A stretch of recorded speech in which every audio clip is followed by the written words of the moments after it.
Okay. Okay. So is OOPS really an OOPS? So something that we all are working on, object-oriented programming. So it's suddenly like has no longer been a silver bullet. Some of the problems that we have seen in our day-to-day life are the null pointer problems. On day-to-day basis, we face null pointer exceptions. Then we try to fix them up. If this is not equal to null, then only do this. But there's nothing like a language level support that is provided to us. In fact, the creator of the concept of null himself calls it a $1 billion mistake because it takes away so much of time from developers on day-to-day basis. We waste a lot of time in debugging these issues, what actually has gone null. So, and there is no language level construct that is available right now, at least in Java or .NET like languages, via which we can overcome these problems. Then we have inheritance related issues. So one of the key problems that I actually face when I go to any project is to understand the domain model. So the way I look at this problem is we start implementing a project and we try to understand the domain model of that application fully. Once we understand it fully, then we will try to use, then there will be a complex, very complex domain model that will derive, because in object-oriented language, inheritance is one of the pillars, core pillars of it.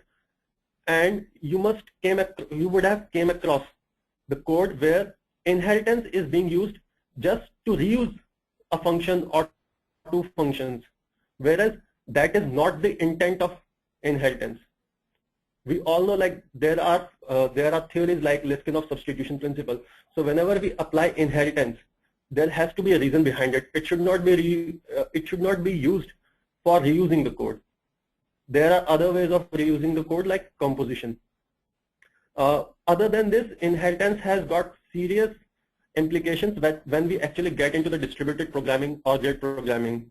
For example, issues related to inheritance.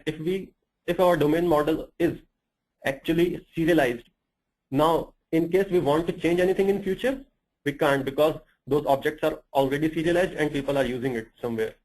It is going to break down the earlier implementations of them. So inheritance is actually an issue. Then new operator issues. So we all know that there are very popular frameworks like Spring Framework and Google's Guice is there, which actually solve this problem. But the main point over here is that every time I do a new and to create an object, this is problematic because I'm actually binding a concrete implementation. And what is the side effect of this using new?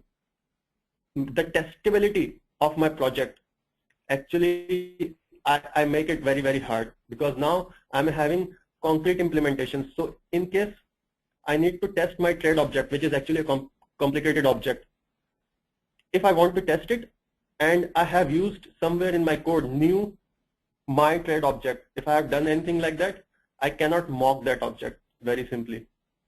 So that's an hindrance. So the point I'm trying to make over here is that there are some issues, these are very common issues. I'll try to cover up some more issues during the presentation, but these are very code level and very core issues which object-oriented programming is not able to cover up. There are turnarounds to cover up those issues, but language level support, it doesn't provide anything like that. Okay, so now we'll